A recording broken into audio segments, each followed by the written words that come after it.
que el autor como nos hace reflexionar sobre el tema de la culpa.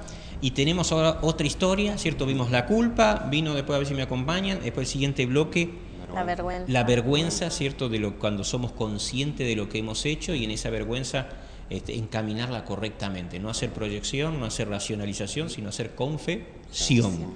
Y entonces aparece el siguiente punto después de la vergüenza, la angustia, y toma la imagen allí, ¿cierto? La ilustración de la vida de José, ¿cierto? Como los hermanos durante tantos años estuvieron en angustia por no confesar a Dios el pecado y no confesarle al Padre el daño que habían hecho.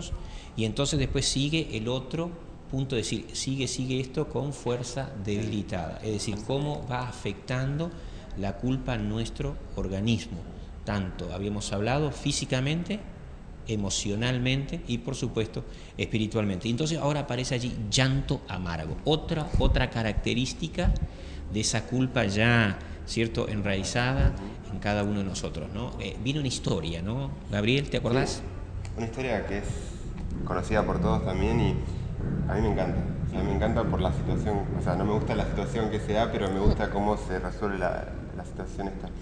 Pedro, ¿no?, que tantas veces le había dicho a Jesús que aunque todos lo dejen, él no lo iba a abandonar, que él lo iba a defender aunque sea con su vida. Jesús le advierte, antes de que cante el gallo, me negarás 3 veces. Pedrito, no te hagas el fuerte porque vos vas a ser el que me va a negar 3 veces. Y Pedro, como que en un momento así dijo, no, como yo te voy a negar. Sin embargo, y me gusta cómo menciona el autor, ¿no?, frente a situaciones con gente de bajo nivel o de baja influencia en la sociedad, ya lo negó. Porque podría haber sido aquel...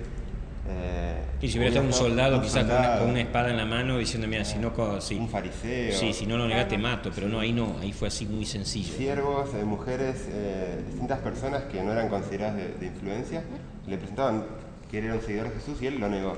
Y cuando lo niega la tercera vez, escucha al gallo y es como que yo pienso que en ese momento Pedro debe haber sentido un golpe tan fuerte como recordando las palabras de Jesús, ¿no? Y entonces ahí, ¿qué hace Pedro? Se va, se aparta.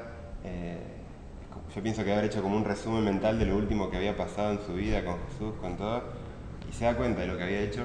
Le había causado dolor a su Salvador, le estaba causando dolor a él, y se arrepiente y brota un llanto, como dicen, ¿no?, un llanto amargo, de arrepentimiento, de culpa, de desahogo, yo creo. Ahí Gabriel presenta, el autor en el inicio, presenta, ¿cierto?, el tema es por qué el sentido de culpa de Pedro fue tan grande. Y vamos, antes de buscar una respuesta a eso, Marina, vos tenés allí el versículo de San Mateo, si ustedes me acompañan, hermanos, amigos, a San Mateo, el Evangelio según San Mateo, capítulo 26, verso 75, habla sobre esto. ¿Por qué el sentido de culpa de Pedro fue tan grande?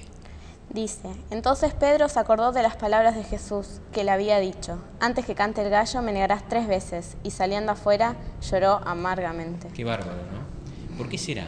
¿Por qué tanta amargura en la vida de Pedro? ¿Qué les parece?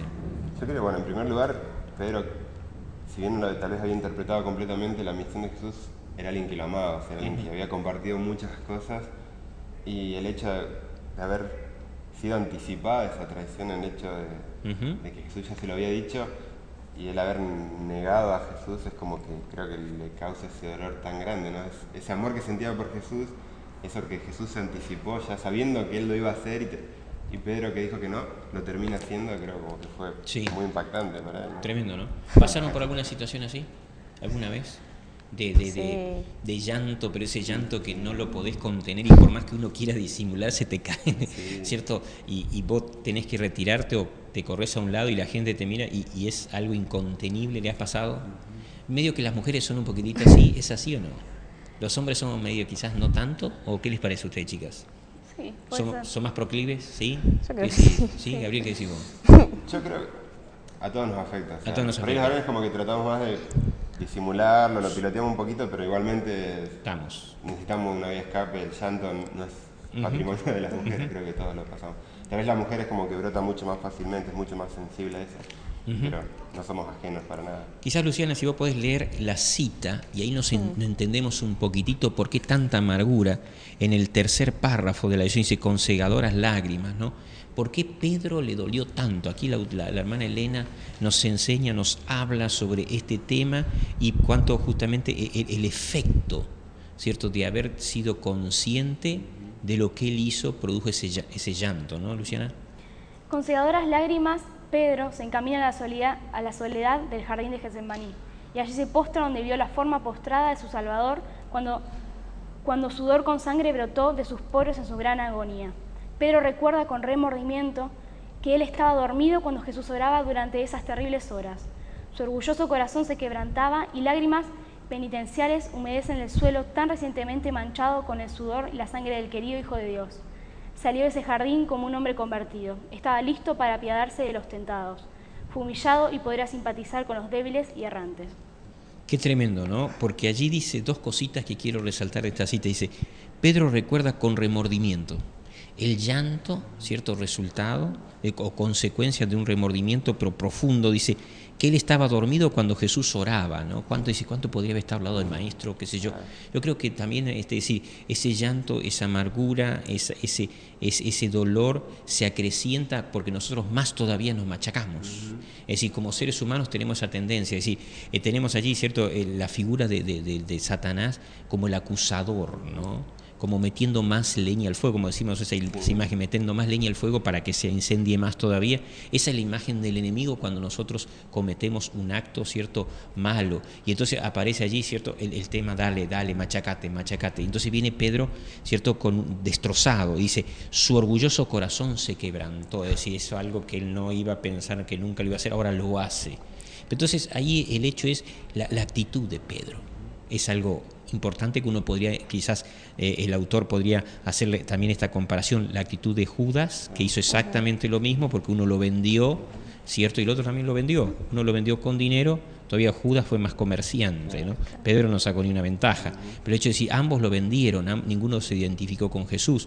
Y entonces, sin embargo, Pedro toma una actitud diferente frente a ese llanto, frente a esa agonía, frente a ese dolor, y Judas toma otra reacción totalmente diferente, ¿no? Él se ahorca.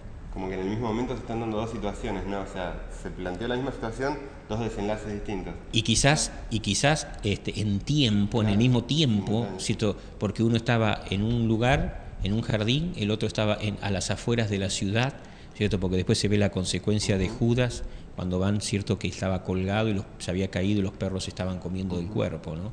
Tremendo. Pero hay como la decisión, como la actitud que tenemos que tener cambia nuestro futuro. Nuestra proyección, sí. Y me gusta en el segundo párrafo que dice, el punto importante es que el llanto de Pedro lo condujo al arrepentimiento, un cambio de corazón y una verdadera conversión, aunque el proceso fue doloroso.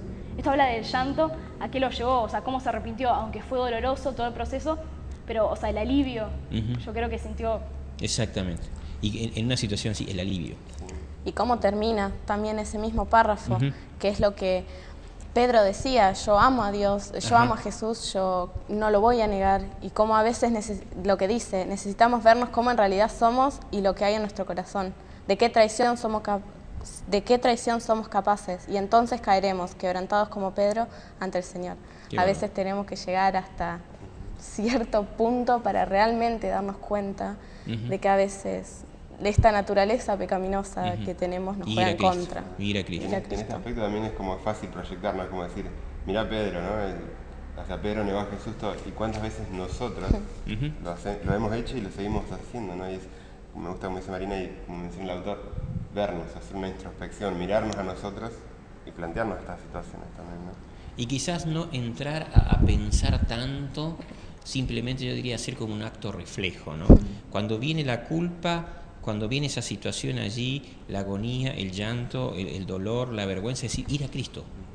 Porque decir, el único que puede direccionar nuestros pensamientos es Cristo, direccionarlos para bien. Es decir, por eso decir, aunque no entienda todo, vayamos a Cristo, pidamos perdón y Cristo nos va a seguir dando luz para saber si tenemos que hacer ese algo más, ¿no? Quizás con algún semejante o tomar alguna actitud, ¿cierto?, que corrija nuestra vida para no volver a caer en la misma situación.